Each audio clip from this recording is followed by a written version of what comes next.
ba talaga pakita na walang kinikilingan? Kailangan mo talaga dyan ng solo investigation. No? Hindi pa nag-showcase. Karang may showcase din tayo. May burden of evidence na kailangan pang ilabas, di ba? Anong gagawin ngayon? Huwag proteksyonan yung mga kasama. Sumurrender ka na. Lahat yan, galit sa akin. Pero magdodonate tayo ng sandwich. Yung kay Amalos Torture. Balat kayo pala.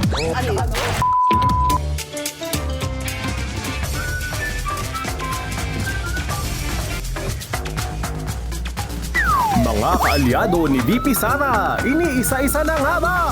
Senator Jinggoy, in jail. Kiko Marzaga, kick out. At Senator Bato, nakaamba pa ring maaresto. Konektado ba to sa impeachment? Samantala, ang Senado, wala na nga bang minorya? Kampo ni Gatchalian at kampo ni Alan, parehong mayorya. Kaninong version ng bogus? Kanino ang bongga? Isali ang opinion mo sa butbutan ng mga balitang iyan. Live from the BNC Studio, narito ang Politico Talk. At narito ang ating mga makakatalk. Veteran journalist fact-checker, Mamichu Marichu Villanueva. Ang ating mga banyero, ang musikerong abogado, Attorney Jimmy Bondoc. At ang abogadong laging may opinyon, Attorney Jess Falsis. With our special guest, House Prosecution Member, Congressman Joel Chua.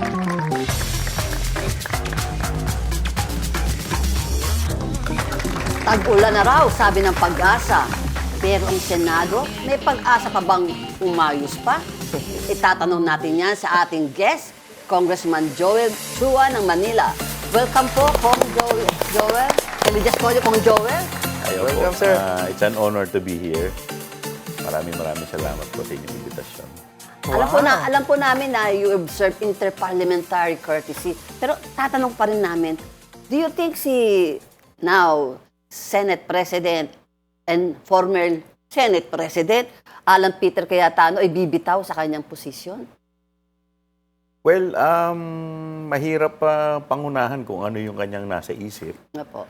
Pero alam nyo, ako alam ko naman na si Senator Cayetano ay isang mahusay na abogado at alam naman niya kung ano ang batas. Kaya siguro ako naniniwala na siguro kung minsan hindi naman kailangan puro batas eh. Kailangan tignan din natin kung yung eto ba'y nakakaganda pa sa ating institusyon. Pero sa mga lumalabas, mas marami pang butas kaysa batas. Ang batas may butas. Di ba ho? Yung mga daming mga iba-ibang argument, di ba? Tama po kayo. Kayo isang batikang lawyer din po. Ay, Pero hindi sabi, naman po. di ba? Binibiro ka ni Madam Corina Sanchez kasi kasi sa mga nabanggit ng 18 Marines na may mga maleta. Tama po. Pahingi daw ng maleta. May maleta ka daw, Kong. Maleta marami pero laman wala. Ito, nunok sa Attorney Jess, ha? Bago tayo manukso. Oh, sige. Oh, Happy Pride Month muna, di ba? Okay, kaya Ngayong pala June, colorful ka. Of course, the Oo. rainbow. Happy Pride Month po sa lahat ng ating mga kapatid na LGBT at mga hindi LGBT at yung mga nasa closet pa. May mga lima Lumabas sa Senado. na. Oh, lumabas joke. na. Hoy! Sa Senado. Hindi, joke. Anyway, Grabe. Because there's no openly gay senator. yeah, no. And I'm not saying may gay senator, but assuming meron, di ba? Come out of the closet. Mga supporters naman, di ba? Of course. Anyway, one of your favorite, Senator Chis Escudero, bumilib ka ba sa ginawa niya? Ay, bumilib ba ako kay Cheese? Yes. Hindi naman ako bumilib, okay? Kasi yung statement naman ni Senator Cheese, very nice in terms of playing the middle line. Okay. Hindi ko siya pinuri. If you look at my Facebook, sasabihin na naman ni Ege Evisi, Martin Romualdez vlogger ako, at Cheese Escudero vlogger ako. Kasi Hindi mo naniniwala makalimutan yun, no? Oh, hindi ko makakalimutan yun kasi congressman naniniwala sa fake news about ay pepitsuging abogado. Why? But anyway, about Cheese Escudero, napakaganda ng statement niya. Very in the middle, di ba? Yes. Wala daw siyang kinakampihan. It is for the Senate, not for himself, not for Cayetano, not for Gatchalian. So, hindi ko siya pinupuri. Okay. Ang aking sinasabi ay good na ang keso ay bumenta. Pero at least kung bibilib ka sa kanya, pustahan tayo pag winidraw yung disbarment sa'yo. Hindi pa din. rin. Because I can have it dismissed. Okay. Mapapadismiss ko yun on the merits. Pero So, hindi pala papatawag, di ba? hindi niya kailangan i-withdraw because I can have it dismissed. On the Wow, merits. that's confidence for you. Ito si Attorney Jimmy, panay ang tawa mo, ha? Anong... Ayoko i-interrupt yung tirade niya against sa 18 Maris, finally, they will allowed to come out. in the open. You remember, Mami Chu, I have always predicted that at one point or another, lalabas yun. Kasi masyadong maraming evidence. And in fairness to Joel Chua and to the rest, kahit kay Senator Lauren, it doesn't mean that if you are mentioned there, you are guilty. It just means that it bears inspection. Hindi naman pulat ng affidavit is 100% tama eh. No? Pero kailangan at least, maimbestigahan, at least nasimulan na. Kung Joel, did you expect it? O nung sa expose na inulit naman ng 18 Marines sa sinasabing bogus Senate Blue Ribbon hearing? Well, kahapon, no, actually, hindi ko naman siya napanood. May mga portion akong nakikita sa mga reels. So, isa dun sa mga portion, tinatanong yung isa sa mga Marines at dinidescribe niya kung paano nila diniliver yung pera kay Congresswoman Laila de Lima. At sinabi, lagi po siya nagpupunta sa townhouse, lalo na pagka may Quadcom. Hindi naman siya member ng Quadcom at that time. Hindi naman siya... Kayo ang member ng Quadcom, di ba po? Ako po, hindi po ako member po ako nung committee, but 3 times lang yata ako umattend nung Quadcom. Ano sila nalilito sila sa Quadcom, sa tsaka sa good government. Nakakalito talaga yan. Nalilito sila. Kaya nga yung good government, akala nila Quadcom na rin yon. Pero iba yung Quadcom. Kaya nga sinabing Quad, 4. Yes. 4 na committee na pinagsama-sama. So sila kong Ace Barbers yun, sila kong Dan Fernandez, Benny Abante, tsaka si Caraps. So ako naman, solo yun sa akin, good government. So, kaya naka-separate po yan. Question kong, just to follow up, si Laila de Lima ba naging resource person ng good governance or ng Quadcom committee? Hindi Kasi po. sinasabi nga Oo nila nga siya eh. Oo nga uma-attend daw noon. Kaya, hindi, at that time kasi, hindi siya hindi siya congresswoman eh. The So, timeline. hindi kasi ako masyadong for the first few parts lang kasi ako, mga 3 times yata ako. Ang daming ang daming committee hearing nun eh. So, mas nag-focus kasi ako nung ako yung naging chairman ng good government. Pero So, si Palawan Congressman Jose Alvarez was able to Matapang. Pumunta Oo, meron madali pong daw siya nilabas ngayon yung group ng kaparian.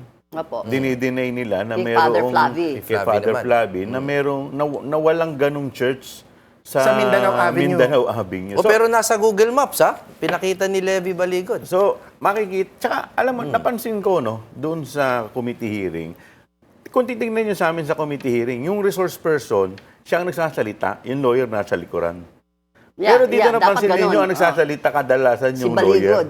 Resource person na din, yung lawyer. Kaya medyo, pero ako kasi, kami, mga member ng prosecution, ang focus kasi namin itong impeachment eh. Yes. Tama So, naman. hindi naman ako masyadong Invested dun sa dito. At saka alam ko naman na wala namang kapararakan itong Sarsuela to eh. Malinis ang konsensya mo. Yes, In other malinis. words. Kaya ako, hindi naman ako nagwo-worry dito. Tsaka, nag-file na ako ng kaso sa kanila noong April eh. Oh. So, nasa fiscal's office na yon. Ano nang status nun, Kong? Nakapag-submit na ba ng... May preliminary kasi nag-set ng Hearings. mediation. Mediation. So, hindi Simple ko na- libel lang po. hindi ko Simple na- libel. cyber libel. Cyber libel. Hindi ko na inatinan. Gumawa ako ng sulat. Sabi ko, hindi ako interesado. Okay. In mediating. So, sa mediation. So, itutuloy na namin. Pero nakapag-file na ba sila ng counter affidavits, So, reply, supposedly, next rejoinder? week pa yata or next week yung next okay. hearing. So, para pag-usapan pa natin mas masinsinan yan, let's go muna tayo sa ating paboritong segment, ang patok o putok. Ang ating unang headline, Headline number 1. Kampo ng bise, sumagot na sa impeachment proceeding. Ibasura ang kaso, hirit ng depensa. Ang estratehiya ng kampo ni VP Sara, patok o putok? nakalimutan ko explain kay Kong Joel. Yung patok po, Agree, you disagree agree. lang. Yung putok, you disagree. Sometimes in the middle, ano masasabi mo, Kong Joel? Sa strategy daw ni VP Sara Sa answer niya. Sa answer. putok? Non-answer. Non-answer, sabi ni Kong Joel. Disagree yan. Putok. In Bakit fact, po? In fact, hindi nga namin sasagutin ng reply to eh. Manifestation lang ang gagawin namin. Okay. Dahil unang-una, dito po sa kanya, pwede ko bang i-discuss yun? Opo, sige po. Anyway, yung sa kanila pong answer, ang dinidiscuss nila doon ay mga procedural, jurisdictional, at Mga saka technicalities. constitutional issues. Nasa tingin po namin, ito ay nag-file na sila ng petition for certiorari sa Supreme Court. May pending. May pending. Wala naman jurisdiction ang Senado para ito ay tugunan. Okay. Otherwise, pangungunahan nila yung Korte Suprema. Tapos pangalawa po, naniniwala kasi kami. Kasi dito, ang mga tinatanong nila yung procedure na naganap. Sa House. Sa House. Clarificatory hearings. Yung Mini trial. kino-question nila Huwag mo yung sabihin mini trial. impeachment proceeding. Nasa di ba? answer yun. Nasa answer. Tama. Kino-question nila yung impeachment procedure, case of fishing expedition. So, yung proseso ang tinatanong nila. Ang linaw-linaw po sa ating saligang batas, nasa amin lamang ang exclusive power para mag-initiate ng neto. Ngayon, hindi naman nila po pwedeng questionin yan sa Senate dahil parang lumalabas, apila na. Parang pinapareview nila, parang ang nangyayari, nagiging appellate court na. Ang linaw naman po sa batas. Ano po ang nakalagay sa ating saligang batas? Ito po saligang batas na nakalagay, trial by the Senate shall forthwith proceed. So, ibig sabihin, trial. Hindi po ito appellate court. Okay. Isa pa po sa mga pinupunto po namin dito, alam po ninyo, ang Senado, dalawa lang ang magiging ruling yan. It's either acquit or convict. So, hindi para mag-desisyon sa motion to dismiss. Kasi yung ginawa nila parang motion to dismiss eh. Yan parang epekto. Pero bago ko tanungin kay Attorney Jimmy, ano po difference ng manifestation sa answer, comment? Kasi within 5 days, you are supposed to submit your counter comment. Anong difference nun sa manifestation? Reply supposedly. Yes, Answer reply. kay Vice Priest. Complaint, answer, reply, rejoinder, ganun kasi. So you said you will not file a reply. You will file a manifestation. What's the Ang tanong ni difference? Mami Chu, what's the Parang difference? sinasabi lang namin na ito walang kwenta. Hindi na ito kailangan hindi na kailangan punto per punto Aray! So parang one-page answer lang Ang yan. manifestation, may pinapaalam lang kayo sa court, wala kayong hinihingi Sinasabi relief. lang namin. Sinasabi lang namin, di ba? Okay. You will not dignify the answer. O parang one-page reply yan. Para kay pa. Attorney Jimmy, putok o patok? Yung motion to dismiss. Yung Answer, yung strategy. answer. Yung strategy, Strategy ni VP Sara. Yung motion to dismiss nga, Yeah. which is what is filed now. Siyempre, patok, as expected, no? Yeah. Pero, for more technical reason, Yes. para sa akin naman po, with all due respect to Kong Joel, no? Ang lahat naman ng abogado, ang unang susubukan, ipa-dismiss ang kaso. And we always believe that in a trial, the magistrate has the power to dismiss a case, especially if there's a lack of jurisdiction or grave abuse of discretion, stuff like that, no? So, para sa akin, yun ang unang step nila. But it doesn't mean na hindi sila handang sagutin punto por punto. Ito naman ang personal kong palagay, Kong Joel. For your side din. Yeah. Gusto ko naman din mag-proceed sa trial. Everyone wants to. Yeah. I think this is more of kumbaga mandatory reaction muna na magpa-dismiss muna tayo. Okay. Ano? Strategy yan. It's a strategy. I don't know if it's buying time. Pero kumbaga, wag naman natin sabihin there's something innately or legally wrong with it. Dahil wala namang masama magpa-motion to dismiss. Narinig mo na kay Kong Joel na manifestation lang ang gagawin nila. Ano naman ang comment mo doon? Hindi, tama din naman yun kasi para sa kanila, they don't want to dignify it or there's nothing to reply to anyway. Oo. So, bahala na po yung impeachment court to decide. No? Next step na tayo. The next step na. Pero for the record, gusto naman, most of us gusto matuloy yung trial para malaman na kung the evidence bears something. Okay. Attorney Jess, what's your putok o patok? Well, to be expected, syempre, di ba? The motion to dismiss or answer by the Vice President is putok for the following reasons. First, many constitutional scholars say that the Senate does not have the power to dismiss. It only has the power to try and decide. So I agree with Kong Chua, who says that the decision of the Senate is only to convict or to acquit. If it was to dismiss, it will dismiss because it acquitted. So it cannot dismiss before trial. It can only dismiss after trial. So trial should proceed forthwith.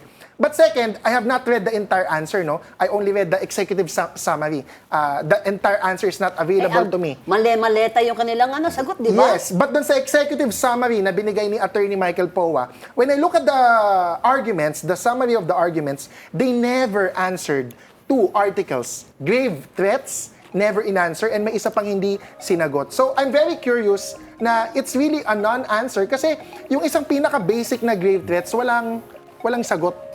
Yung dalawa may sagot, yung dalawa wala. So, Mami Chu, may follow-up lang akong small question lang. Kung kayo ba, kunyari, lawyer po kayo ni Sarah, hindi nyo ba i-employ yung magpa-motion to dismiss din muna?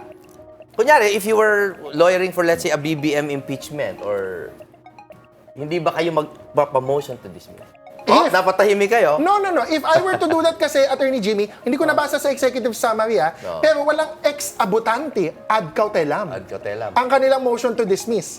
Meaning, they're not really questioning the jurisdiction per se. But, in effect, they are. No, but would you? Would you try as a lawyer to get it over with as soon as possible? Yung nga sabi niya, walang Sa akin sa Senate, Oo. sa Senate, I would not. Sa Supreme Court, I would. Okay. Pero sa'yo, babalik ko din ang tanong. Yes. Ano epekto na naman kay Vice President's image yun? Naku, ito na naman si BC. Binibigyan ng pagkakataon sa buwan. Ako naman, very clear na yan sa lahat ng parties. Hindi naman magbabago na ang mga tao. Yung mga ayaw kay BP, ayaw na kay BP. Yung mga gusto sa kanya, gusto na. Wala na magbabago Paano dyan. yung mga undecideds? Wala naman. May 20% Win them over. May 20% na undecideds. You know, I know that's what the numbers show. Pero on the ground, ang alam ko lang talaga, ito na ang susuporta kay Sarah hanggang dulo. Yung Okay. mga ayaw sa kanya, hanggang dulo na rin yan. On that note, let's go to headline number 2. Headline number 2. Mga kaalyado ni VP Sara, iniisa-isa na nga ba? Nitong linggo lang, nakulong na si Senator Jinggoy at si Congressman Kiko, Congressman no more. Ang pagtanggal ng powers ng mga supporters ng BP, patok o putok? Unahin natin si Kong Joel dito. Ano po ba ang reaction niya dito sa yung mga parang iniisa-isa yung mga kalaban ni VP Sara? Kakampi ni VP Kakampi. Sara. No. Putok o patok? Putok. Bakit po? Well, tingin ko kasi nung time na si Senator Jinggoy naman, yung sa kanya naman kasi, yung kaso naman niya, di ba, eto naman yun dun sa flood control eh. So, tingin ko wala naman tong kinalaman dito kay BP Sara. At saka, ang tao talagang sumisigaw na, naghahanap na ng mga tao na makukulong dito, no? At doon naman kay Kiko Barsaga, yung kanyang sitwasyon kasi parang medyo marami siyang na-antagonize. Fellow House members. Yes. In fact, yung iba mga doon, mga kakampi rin ni BP Sara na na-antagonize niya. Did you vote, Kong, to expel him? Yeah, kasi, alam mo, siya congressman siya. May ginawa yan eh. Marami siyang mga ginagawa na napapanood na nakikita namin. Kasi nandun kami. Nung simula pa lang eh. Gaganyan yan, bibidyohan ka niya, lalapitan ka, babastusin ka niya. So, parang... In your face. Yeah, in your face. Diba? Talagang- May isang instance yan eh. Nilapitan niya si Kong Sandro. Diba? Nakabidyo. Kong Sandro, kamusta na yung... Nakita ko yun. Uncle mo na, di ba? Magkasalita siya ng mga masasamang. Na ad hominem. May ad hominem. Diba? So parang, lahat tayo mga, kumbaga may ano yan eh. Kumbaga magbigay ka ng kortesiya, paggalang sa mga, lalong-lalo na sa mga nakakaedad sa'yo, di ba? So etong batang to, siyempre alam naman natin kung saan ba pinanggalingan niya. Political dynasty rin naman ito eh. Oo. Diba? Ang nakakalungkot lang kasi, yung father nito, isa sa mga respetado. Yeah, si Doon Brother- doon talaga medyo, actually ang mga nagsimula itong mga nag-file dito at nag-react, mga taga-NUP. National Union Party ni... National, Rep. yung NUP. Kapartido ni Kong PD. Puno. Si Puno. At masakit sa kanila. Kasi ako po, hindi ko naman inabutan si Kong PD, pero sa lahat ng mga naririnig ko, lalong-lalo na sa mga veterano, mga politiko, doon sa Kongreso, napakataas ng pagtingin nila kay Kong PD. Kaya nga, masakit din sa kanila itong ginawa. Pero you think coincidence lang to at not political consequences of side. Alam mo, ganito kasi yan eh. Pwede ka namang, kahit na magkakalaban tayo sa politika, pwede naman tayo magrespetuhan eh. Minimum Diba? basic Pwede yan. ka namang, may tawag doon eh, na sabi nga, kung mapapanood mo yun sa, sa isang pelikula, sabi nung ni Brad Pitt doon sa Hari, di ba? Even enemies, pwede they can show respect. Okay. Diba? Kala ko sabihin mo, is there anyone else? Is there... Ito, Attorney Jimmy, patok o putok? Kaya gitna is because I don't think all of it is just political, no? Kasi may mga legal issues naman. However, ang dapat nating intayin din, yung mga sinasabi ni Senator Alan Peter Cayetano, na meron talaga daw na prevailing threats or lawfare, no? Lawfare ika nga, na kumbaga, atras ang kaso, kung dito ka sa amin, kung hindi, tuloy ang kaso. There's some proof of that na siguro we should have an open mind towards kasi hindi maganda yon. Hindi maganda yon. And kung totoong yun ang nangyayari, we should all be against that. Pero don't you feel na yung government institutions are being used? Kasali na yun eh. Kasali na yun because once sabihin na nating totoo na may mga powers na nagsasabi kakasuhan ka pag hindi ka kumampi sa amin, eh di syempre that involves the connivance of the pertinent government institutions, no? So again, I'm not saying meron. Pero to think that it's not possible is naive. Of course, it's possible. Okay. Attorney Jess, patok o putok? If the statement is na selective yung justice only against the allies of VP Sara, so I disagree with that. Yeah. So the reason for that is ang number 1 na napakulong, si Bong Revilla, was actually an alyansa candidate. Yes. So kakampihan ni BBM sa totoo lang. Originally, no? But yun nga, since may allegation sa kanya, kailangan makulong siya. Malas niya, hindi siya incumbent senator. Ako naman, hindi din ako naive. Sabi nga ni Attorney Jimmy, may politika. So kaya nauna yung hindi incumbent, kasi hindi siya incumbent eh. Malas niya. Pero, kakampi siya ni BBM. Hindi siya kakampi ni VP Sara in a sense na like si Kiko Barzaga, ina-associate with VP Sara. Now as to Kiko Barzaga and Senator Jinggoy, kay Senator Jinggoy naman, with all due respect, Senator Jinggoy, itong keso ko may daga. Okay? Repeater ka na, boss. Yung akusasyon sa'yo na plunderer ka, hindi ko sinasabing guilty ka kasi na-acquit ka sa first 2 plunder cases mo. But with all due respect, repeater ka, ang dami mo ng championship sa akusasyon, di ba? So, it cannot be selective justice or political persecution kasi parang may pattern eh. Fool me once, shame on me. Fool me twice, shame on you. Fool me thrice, sino sisisihin sa Digan Bayan. No offense, mga justices. Nadi-dismiss nga eh. Na-dismiss yung first 2. Kaya clean slate pa rin siya, parang starting from 1 again. Since you asked me with your indulgence, di ba? Kasi meron kang main plunderer doctrine na inimbento ang Supreme Court with all due respect to the Supreme Court. Alam nyo naman yan, wala naman yan sa anti-plunder law. RA 7080, di ba? O ako lang to. Wala si Attorney Jimmy dito. Wala Out si kami Attorney dyan, ha? Out Joel kami dyan Chua, sa, di ba? But, aminado naman, constitutional scholars and legal scholars and the academe, na imbento yan ng Supreme Court. And because nag-imbento ng main plunderer doctrine sa kaso ni Arroyo, ginamit yon ni Jinggoy and ni Bong Revilla for bail and eventually to dismiss kasi wala daw main plunderer. Here comes Boyeng Remulla, natuto sa history, may main plunderer. Kaya nga, may nakikita ka kay Cheese. Hindi lang to si Jinggoy, ha? Si Cheese tsaka si Martin Romualdez, nami-mention ko yan, di ba? Egay Irice. Sabi mo, hindi ko daw nami-mention si Martin Romualdez. Nakalagay sa kanilang mga information or sa complaint. Ni-invoke yun. Na may mastermind or main plunderer. Yeah. Correct. So, Egay Irice, makinig ka. Okay, on that note, baka... May isa pa ako Opo, sige dadagdag po. lang. Yung isang kasama pa ni Senator Jinggoy, Secretary Bonoan, Oo. kaalyado yun ng administrasyon. Yes. Okay. On that note, let's go to headline number 3. Headline number 3. 18 ex-Marines humarap na sa Blue Ribbon Committee. Sa sinumpaang salaysay, may mga pangalang nabanggit, may mga detalyeng hindi natalakay. Ang unang pagharap ng tinaguriang Maleta Boys, patok o putok? Kung Joel, ikaw ang una ka, patok o putok? Putok. Putok, kasi kasama ka dun sa maleta. Kitang-kita naman yung mga kanilang mga salaysay eh. Unang-una, binanggit yung sinabi kay Senator Tito Soto. At that time, hindi pa senador si Tito Soto. Oh, sabi niya, private na pa Ang siya masakit nun. nito, yung pinag-abutan nila, patay na pala noong 2015 pa. Ay, iba daw. Si Mark Tiksay daw yung minimension. Hindi yung Mark na ano. Isa yan sa Two mga... different persons pala yun. Oo, iba Tapos daw. yung kanina, yung binabanggit ko, yung kay Kong Laila de Lima. Tapos yung pang sa pare. Tsaka makikita mo nga, bakit ganon? Ang sumasagot yung abogado nila, hindi sila.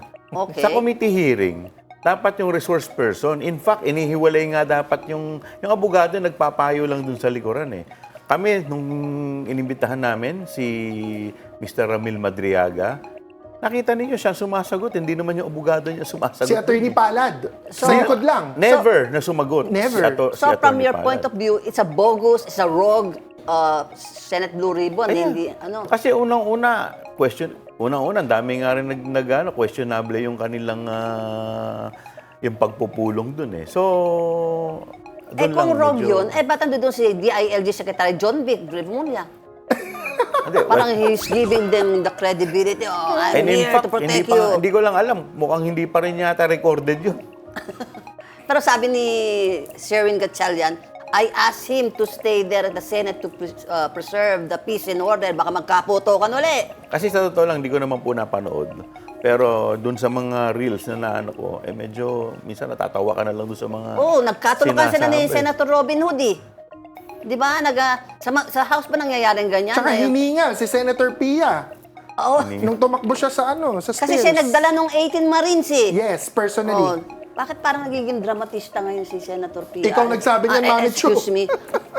Pero, Attorney Jimmy, ano nangyayari sa ating mga senador? Nagiging artista. Patok mo din, Mami Hindi. Chu. Unang-una, Patok o putok? was it a bogus hearing? Putok, meaning it's not a bogus hearing, no? Yun, tama ba yung ano ko? Ito ang word for tonight. Okay. Quorum. Hindi tayo pwedeng lumayo sa salitang yan because I will respectfully but strongly argue with anyone against the application of Avellino versus Cuenco. Kahit buong gabi kami mag-uusap ni Atty. Jones dyan. Kasi po, Kulang ang isang oras. kasi po, Inuman kulang. tayo. Ang problema sa isa pong patalastas na ganito, kulang talaga para pag-usapan yung intricacies. Pero ang pinaka-importanting lesson sa Avellino versus Cuenco is hindi yon decision on quorum. Hindi. Ibig sabihin, they can't keep invoking it. Ibig sabihin, hindi quorum yung 12. Ibig sabihin, everything that proceeded after that, wala. Void. No? Again, alam ko, kukontra sila. Of course. But we have to decide on the applicability of Avellino versus Cuenco kung pwede or hindi. And I will strongly say, hindi talaga. Wag natin masyado yung si Avellino, patay na mga yan, punta tayo sa buhay. Hindi na nga, patay, pero ini-invoke pa rin, kawawa naman. Kasi 1935 Constitution, 49. Oh, yes. 1935 Constitution, ini-insist ni Senator Pia. Tanong natin ka, Terjen, Pero hindi, okay. Patok or putok. Hindi mo na Avellino ang nating issue, wag- Hindi, yun na. Hindi, doon mo lang sa 18 Marines. Joke Kasi lang, gusto joke ko lang. lang sabihin, patok sa akin yung 18 Marines. Magugulat ka, Attorney Jimmy, patok Ay, sa thank akin ng you. 18 Marines. Bakit? Kasi tawang-tawa ako sa bahay. I was so entertained. Talagang entertained ako. Kasi Explain. ang dami kasing mga butas na it doesn't make sense talaga. Kung si Martin Romualdez lang ang tinutukan ng 18 Marines at yung mga ibang, let's say, talagang medyo, pwede mong talagang akusahan. Maniniwala ka. Pero sinabihan mo, nabigyan ng maleta Makabayan Black, si Congresswoman Laila de Lima, si Father Flavi, si Tito Soto, etc. Wala na eh. Nilabas na lahat ng mga butas na it doesn't seem credible or believable. Sabi nga ng Supreme Court, for testimony to be believed, it must not only come from the mouth of a credible witness. The story itself must be credible. Okay, so that's one ha. And then, syempre si Attorney Jimmy sabi, mag-inuman daw kami. Pag-usapan namin ng Avellino versus Cuenco, sa akin lang yung small comment ko lang dun sa Avellino versus Cuenco. Patok sa akin yung applicability. So, syempre sa akin, applicable. I invite my good friend, Attorney Jimmy, to check the resolution. Baka lang. Binasa ko po. Yes. No, I'm not talking about the first decision. So baka kasi hindi alam ng ibang mga kaibigan natin, the first decision was voted by 6 justices versus 4. Okay, nag-MR si Avellino. Ang sinasabi kasi nila, it was not a decision on quorum. Yes. I disagree because the first decision said they had no jurisdiction. Yes. Medyo technical to, Mami Chu, ha? Yan, non-justiciable daw. Tapos, may mga sinabi pang obiter. Ang obiter na, pag-usapan na natin dito, parang, ay, nagdagdag lang pero hindi naman kailangan. Okay? I would agree kung yun yung sa first decision lang. Kaso, Attorney Jimmy, may resolution. Alam ko din. Nag-MR si Avellino. On MR, ang sabi ng Supreme Court, 7 na kami. Hindi na kami 6 lang. I, Chief Justice Moran, joins the 6. And we say we have jurisdiction. And we say that the quorum of 12 is valid. So the doctrine on the quorum is not obiter. Yun ang pinaka-panglayman. Ang layman is applicable yung sinabi ng Supreme Court on quorum because it is not obiter. They were saying that there was quorum because of continuing quorum. Dahil nagkaroon ng quorum ng maaga at tinuloy lang nila. Hindi nila sinabi that 12 is a quorum. Since you are into numbers Wait game. lang. Rejoinder. Importante yun. Rejoinder. Importante din sa akin. One, wala sa resolution yun with all due respect, Attorney Jimmy. Hindi na mention yung word na continuing quorum ni Chief Justice Moran. The second is, the facts of the case, may New York Times article, research ko yan, 1949. They actually adjourned the first session. Ang nangyari dyan, si Avellino, parang si Cayetano, delay. Ayaw ko matuloy yung session kasi alam ko, maa-oust ako. Ni Anong Senator ginawa niya? Tanyada. Late siya dumating by 2 hours. Pagdating ng 2 hours, delay. Si Tanyada gusto na mag-privilege speech. Sabi niya, corrupt si Avellino. Ito, historical lesson to. Everybody can fact check me. Tanyada said, magpe-privilege speech ako. Ayaw ng grupo ni Avellino.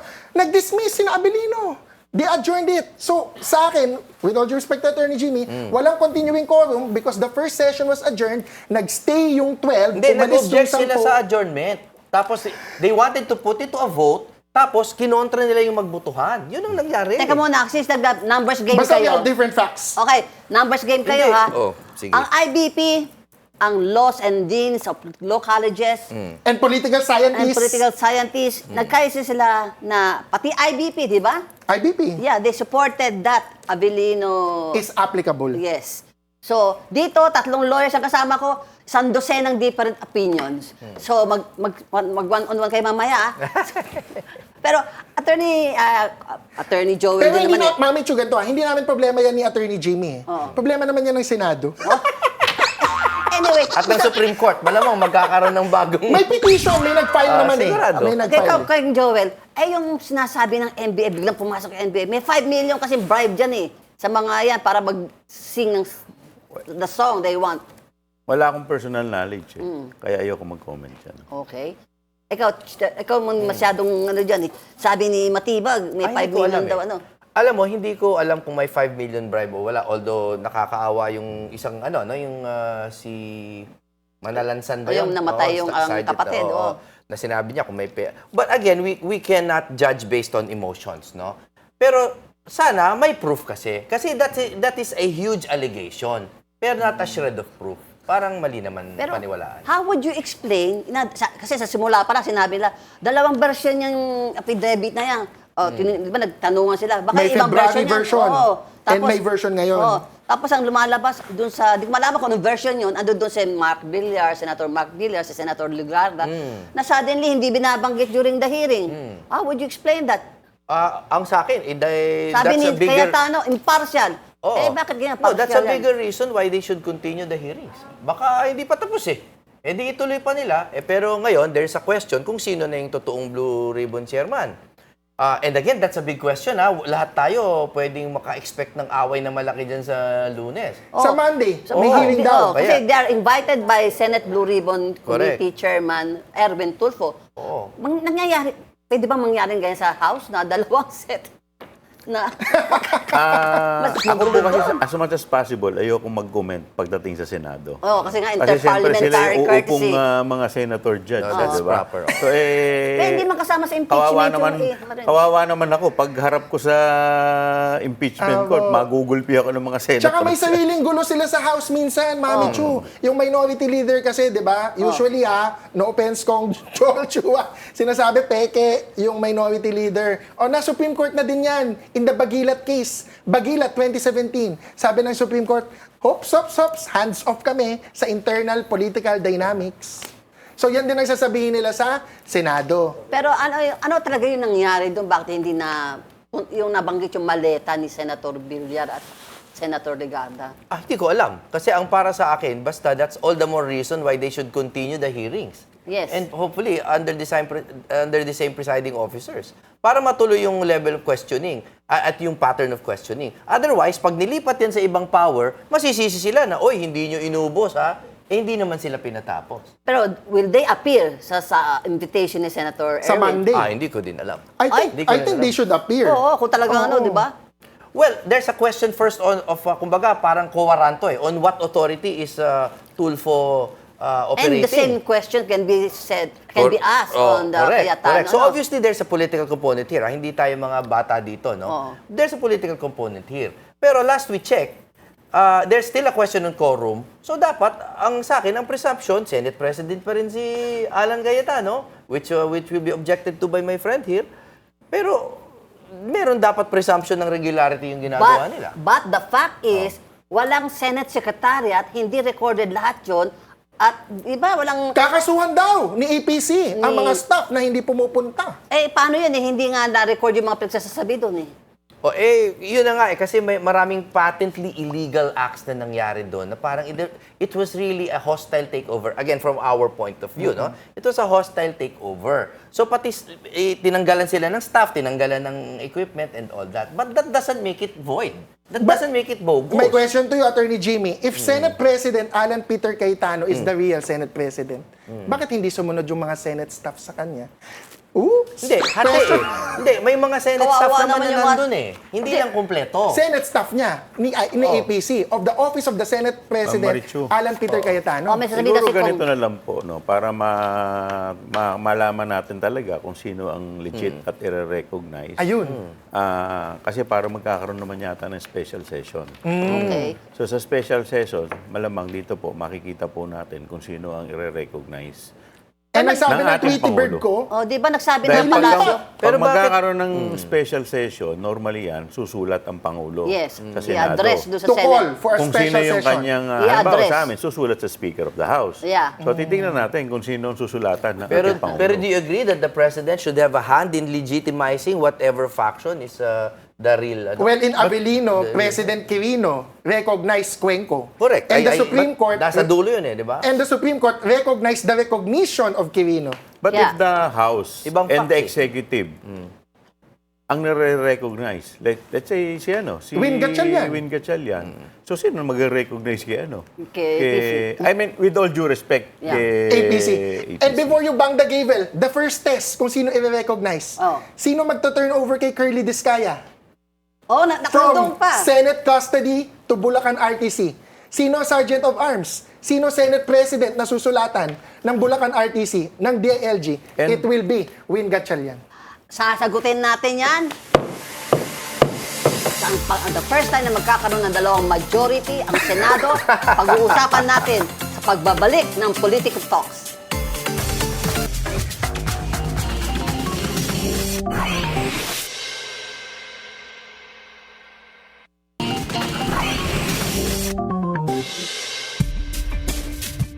Kung sino nandyan nakalagay na rin. Huwag nang palitan. Kaya ano na lang. Oo, para matapos na yung kung anong problema na pinag-uusapan ng bayan sa bayan natin. Kasi pati mga tao nadadamay sa problema ng kahirapan ng bayan. Ay, bahala na sila kung anong gawin nila sa buhay nila.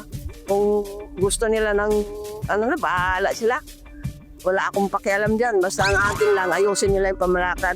Wala, hindi yung away-away. Para sa akin, ibalik na lang si Soto para walang gulo.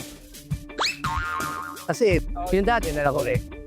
Kasi nung umupo yung isa, tapos yung bago, natago, kagaling si Leche.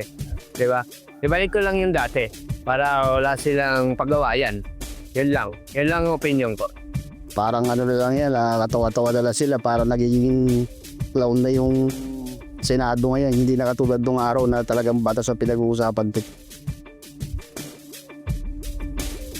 Narinig natin ang mga man-on-the-street interviews ng Abante at Kong Joel. Nasabi mo kanina na yung pagkilala ng Malacanang at ng House leadership kay Senator Gatchalian as the acting Senate President. Do you think this will finally put order when the special session that you mentioned comes into Well, I picture? hope so. Dahil kung hindi naman, parang ang hirap naman, no? Dahil itong nangyayari sa atin, hindi lang yung bansa natin ang nakakasaksi. Pinanonood rin tayo ng buong mundo. And aminin naman natin, itong nangyayari dito, nakaka-apekto ito ng malaki sa ating ekonomiya. Lalong-lalo na sa ating mga kababayan. Nakakahiya. Sa totoo lang. Kanina nga po ang ating 6.8 inflation natin, inflation rate na tumaas na from 5 naging 6.8 na.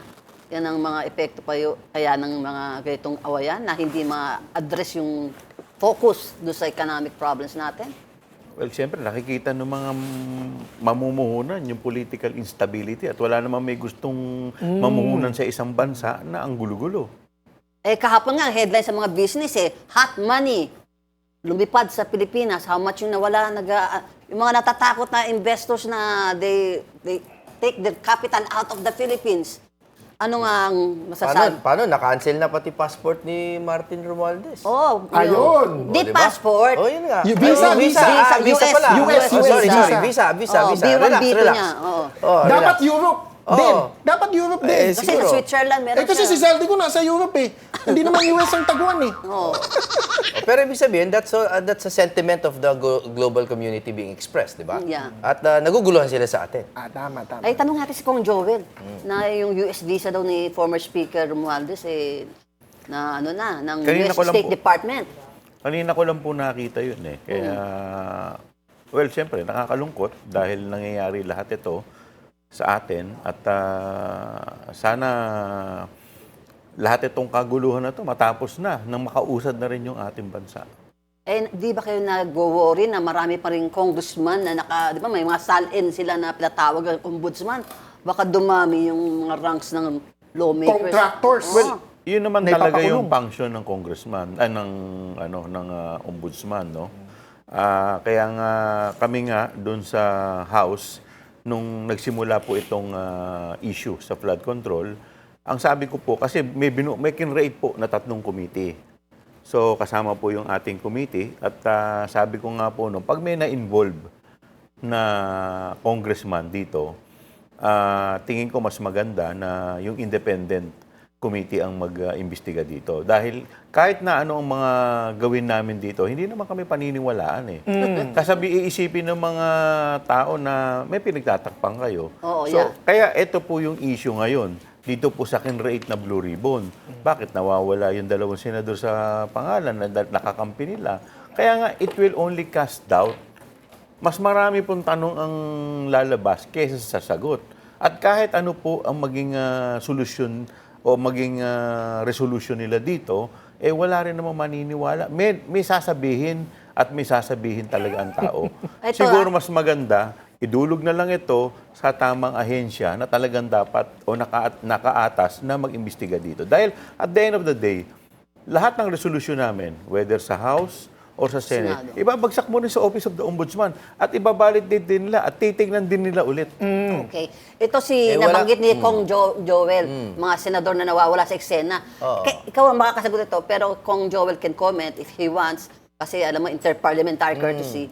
Bakit si Senators Bongo, Joel Villanueva, Camille, and Mark Villar, wala doon sa Senate Blue Ribbon Committee? Alam mo, masama yung optics na dating. Parang, ito yung first show ni APC kaya I was supposed to go there as a guest of sila Robin, tsaka some other senators. Talo ka ni Mike Defensor, nando doon, nakapasok. Hindi, pero the advice talaga was, alam mo, ang daming tao, sabi, and baka security risk. So, bahala ka kung gusto mo. So, I think even the senators chose prudence na, teorya ko lang to, no? Okay. Kasi nakita nyo naman yung siksikan, yung tulakan nila ni John Vic, na dinideny ni John Vic na nanulak daw siya. But it's pretty obvious, may tulakan, no? I'm not saying he started Kasi ang lit-lit ang pintuan. Or hinarang niya. Pero kung Sinubukan niyang harangin.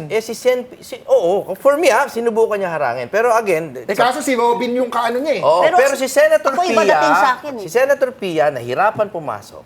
Si Senator Robin nahirapan pumasok, yung 18 Marines nahirapan pumasok. Makikigulo pa ba yung iba? Diba? So I think that's just my personal theory.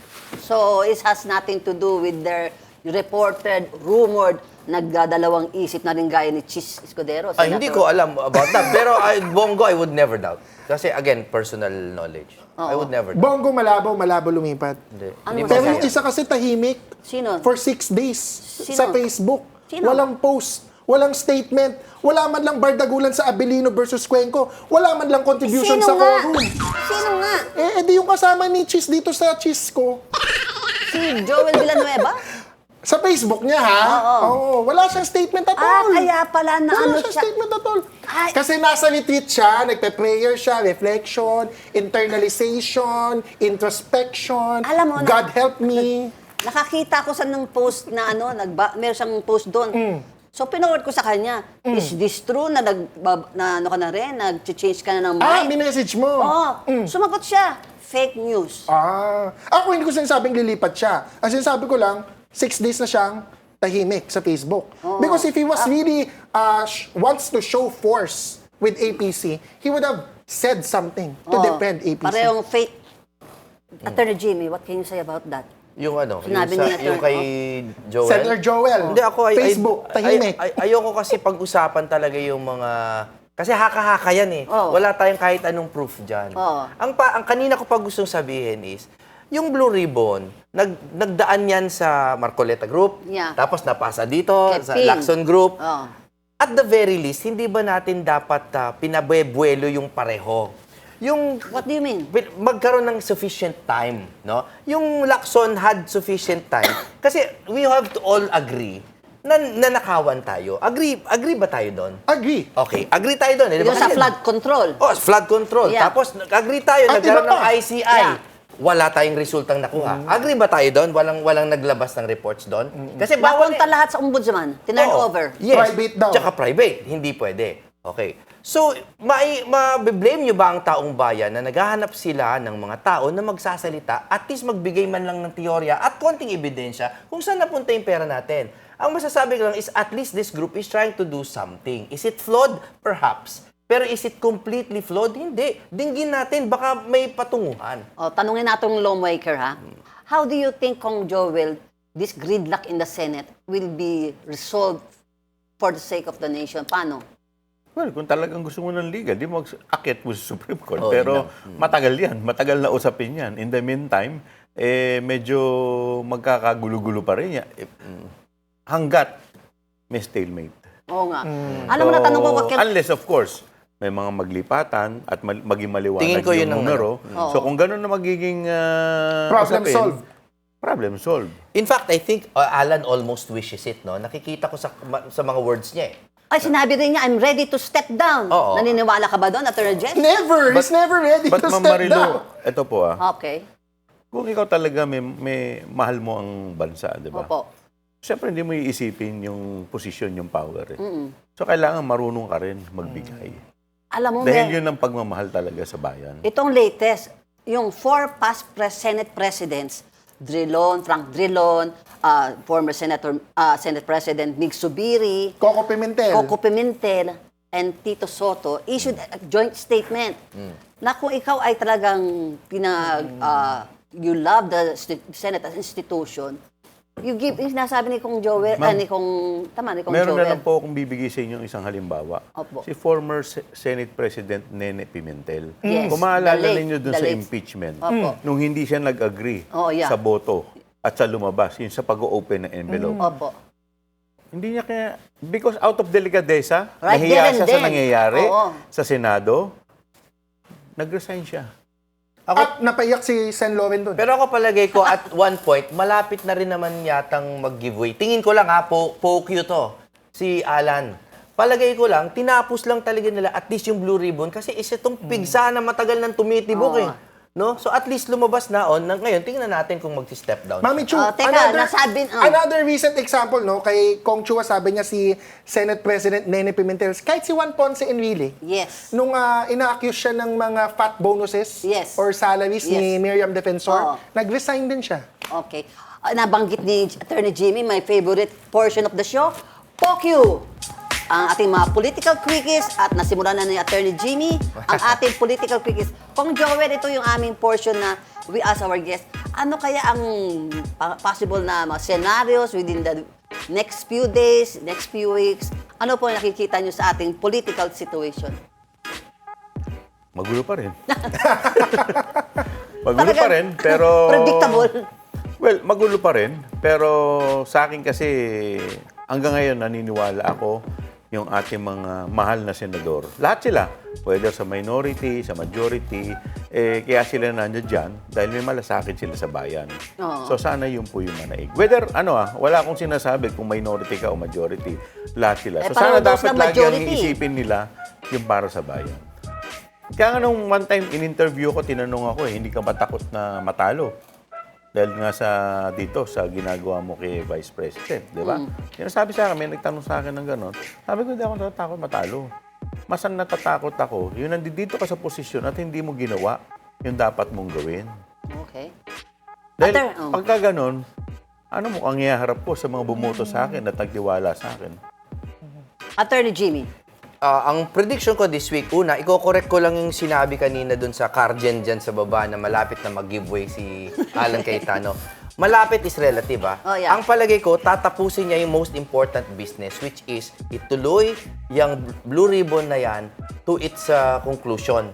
Pagkatapos nun, I think he will feel that the job has been done. Bakit blue ribbon lang? Di ba meron pang impeachment court ang Senate? Hindi, I don't think they care much about the impeachment, honestly. Para sa akin, blue ribbon ang focus nila. Kasi impeachment, I think 16 is really still a difficult number to achieve with due respect to our prosecutor. Masyadong mahirap eh. Hindi nila iniisip yon. Ang iniisip nila yung blue ribbon, lumabas na yung ninakaw sa kaban ng bayan. Ang prediction ko, this week, palagay ko, i-question ng Marines yung authority ng bagong blue ribbon. Okay. Yun ang prediction ko. Prediction yan, hindi hope ha. Prediction ko yan.